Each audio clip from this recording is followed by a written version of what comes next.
Okay, so I have board and train Bosco here, and I'm going to be muzzle conditioning, and I'm going to show you a video on how to muzzle condition a dog. Okay, so he is being muzzle conditioned because he has reactivity when it comes to being out in public, walking safely around other people and objects and other items. We have a cat that's coming into the frame right now, which is just great. And for some reason he doesn't bother with the cat, but he'll go after birds and airplanes and children running down the sidewalk or people walking past him. He's redirected on the owner. And he goes crazy and ballistic when there's squirrels and birds on the property where he lives.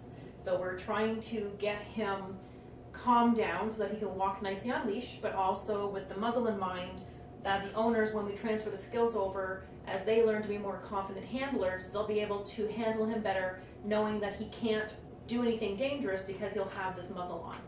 Okay? So you can't simply just put a muzzle on. In some circumstances, yes, it's absolutely necessary because for safety we need to put the muzzle on right away, and the dog doesn't like it because the dog has not been conditioned to the muzzle, but for safety we need to do that with him.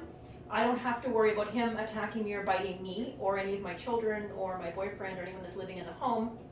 He was muzzled when we had some people come to visit, and he showed some different body language, but then after a couple more times of those people visiting, he's been now fine with them.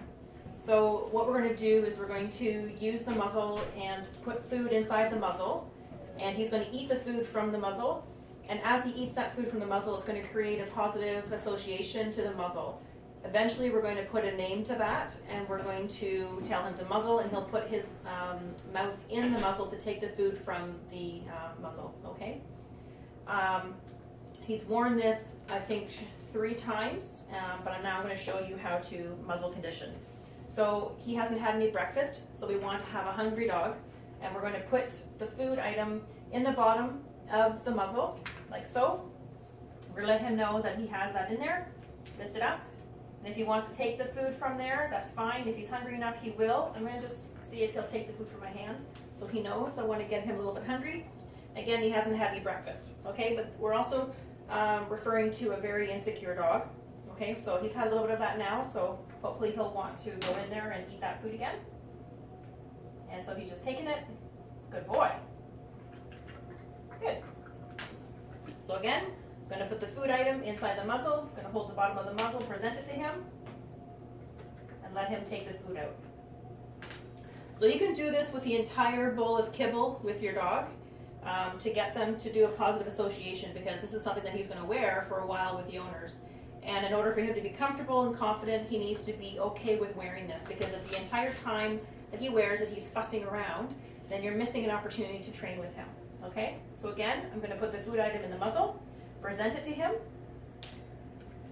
and let him eat it. Okay, so this is how he's going to be conditioned to the muzzle. So you can see now, he doesn't have a negative association at this point to the muzzle because the food is going in there, and he's a dog, and most dogs, when they're very hungry, will be food motivated. Now, there are circumstances where dogs are not food motivated and you have to use other ways to train a dog without food. That's perfectly fine, but in this situation, we want to build food drive. So in a dog that does not have food drive, we would use techniques to build their food drive, and that can be done with every dog. So you can see he's hungry because he hasn't had breakfast. Again, he's going to have the treat put in there. The next one. So now he's eagerly going into the muzzle to take the food from there. So again, there's a nice positive association with the muzzle.